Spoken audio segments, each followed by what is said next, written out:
बड़ी खबर इस वक्त की आपको बता दें, बरेली हिंसा मामले में तौकीर रजा को गिरफ्तार कर लिया गया है। यूपी पुलिस ने तौकीर रजा को गिरफ्तार किया है। तौकीर रजा पर बरेली में हिंसा भड़काने का आरोप है। तौकीर रजा ही वो हैं जिन्होंने बरेली में यह ऐलान किया था कि आई लव मोहम्मद के पक्ष में प्रोटेस्ट करने के लिए आप मस्जिद के बाहर जुमे की नमाज के बाद इकट्ठा हो जाओ। और इसी दौरान हालात बिगड़ गए थे, पुलिस पर हमला किया गया था, पथराव किया गया था। अब पुलिस ने एक एक करके कार्रवाई शुरू कर दी है। उपद्रवियों को चिन्हित किया जा रहा है, एनएसए लगाने की तैयारी है। तो अब तौकीर रजा को भी गिरफ्तार कर लिया गया है। ये बड़ी खबर इस वक्त आपको बता रहे हैं। यूपी पुलिस ने अभी तक उन्हें हाउस अरेस्ट किया था और उसके बाद पूछताछ लगातार तौकीर रजा से की जा रही थी और अब पूछताछ के बाद तौकीर रजा को गिरफ्तार कर लिया गया है। कल की घटना के संबंध में जैसा कि आप अवगत हैं कि जुमे की नमाज के बाद कुछ जगहों पे अलग अलग थाना क्षेत्रों में पुलिस और प्रशासन की जो ड्यूटियां लगी हुई थी, वहां पे कुछ लोगों के द्वारा हिंसक प्रदर्शन किया गया, जिसके संबंध में कल हम लोगों ने बताया था कि हम कठोर विधिक कार्रवाई सुनिश्चित करेंगे।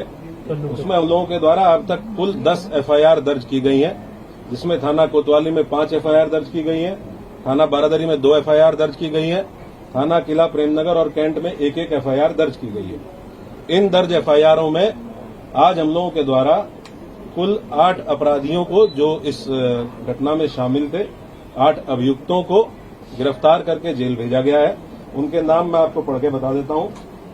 मौलाना तौकीर रजा, सरफराज पुत्र सलीम, मनीफुद्दीन पुत्र जरीफुद्दीन, अजीम अहमद पुत्र नसीम अहमद, मोहम्मद शरीफ पुत्र मोहम्मद अहमद, मोहम्मद आमिर पुत्र मोहम्मद जाहिद, रिहान पुत्र राजू और मोहम्मद सरफराज पुत्र समीम।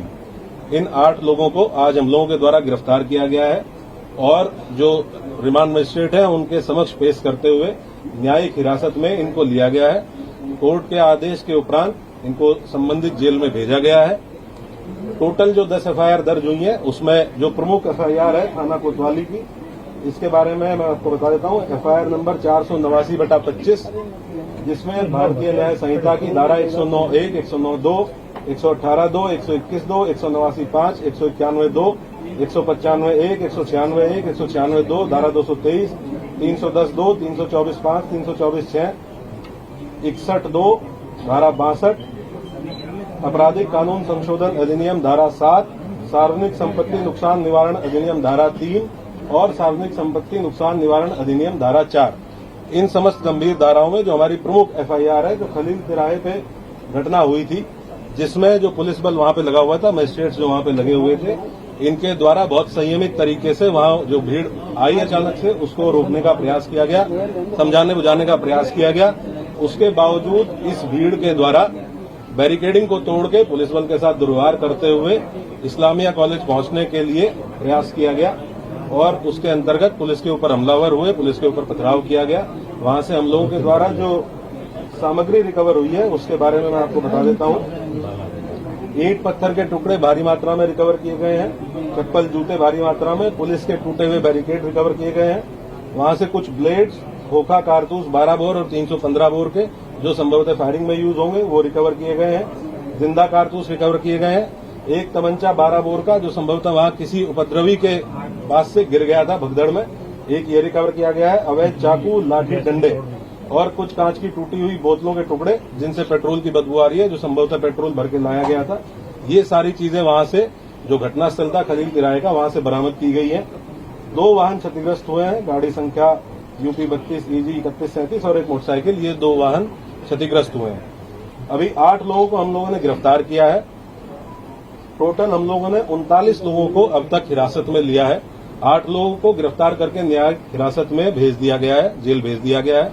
बाकी जितने लोग हैं उनसे हम लोग जो विधिक प्रोसीजर है पूछताछ करते हुए, क्योंकि ये भी बहुत आवश्यक है कि हम इन्वेस्टिगेशन के दौरान ये पता करें कि जो ग्राउंड पे लोग मौजूद थे, जो अलग अलग चौराहों पे पुलिस के साथ मिसबिहेव कर रहे थे, पुलिस के ऊपर हमलावर थे, पथराव कर रहे थे, और इनके पीछे कौन व्यक्ति था जो इनसे लगातार संपर्क में रहते हुए इनको ये करने के लिए उकसा रहा था।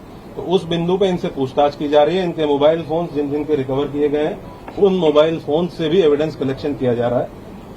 हम लोग लगातार ये सुनिश्चित करेंगे कि जो भी अभियुक्त इस घटना में शामिल थे, इन 10 एफआईआर्स में जो भी अभियुक्त शामिल थे, उन सभी की पहचान सीसीटीवी फुटेज के माध्यम से, जो हमारा मैनुअल इंटेलिजेंस होता है उसके माध्यम से, टेक्निकल इंटेलिजेंस के माध्यम से और जो हमारे अभिसूचना विभाग है उसके माध्यम से हम लोग एकत्र करेंगे और जितने भी लोग शामिल थे प्रत्यक्ष या अप्रत्यक्ष रूप से उनकी गिरफ्तारी और उनके विरुद्ध कठोर कार्रवाई।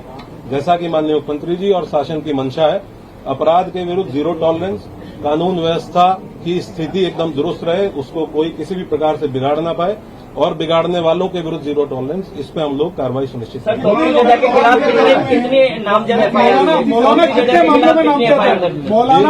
तौकीर रजा के खिलाफ कितनी एफआईआर? टोटल अभी तक 7 एफआईआर हैं, जिनमें मौलाना तौकीर रजा का नाम प्रकाश में आया है और हम लोग ये इन्वेस्टिगेशन में भी इसको पार्ट बनाएंगे कि जो लोग जिन लोगों ने पहले दिन लेटर लिख के दिया था और ये आश्वासन दिया था कि कोई भी भीड़ इस्लामिया की तरफ नहीं आएगी, लोग शांतिपूर्ण तरीके से नमाज पढ़ के और वापस जाएंगे। उसके बाद उन्हीं लोगों ने उसको रात में 2 घंटे बाद अपने ग्रुप पे ये कह के उसको खारिज किया कि ये फर्जी हस्ताक्षर है, जबकि वो हस्ताक्षर उन्हीं 3 लोगों के थे जिन लोगों ने उस पर हस्ताक्षर किए हुए थे।